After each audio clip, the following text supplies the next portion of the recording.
Hi there, Joe from Ierna's Heating and Cooling, here to give you a tip when your air conditioner breaks down.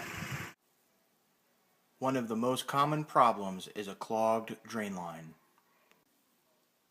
First place you're going to want to check is the float switch. Simply lift the head and check the reservoir for any water.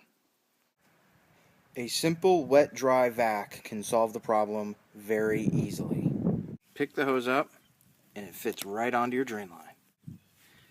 Now you're ready to go, turn the shop vac on, and that should take care of the problem. If this tip doesn't fix the problem, please call Ierna's Heating and Cooling or visit us on the web.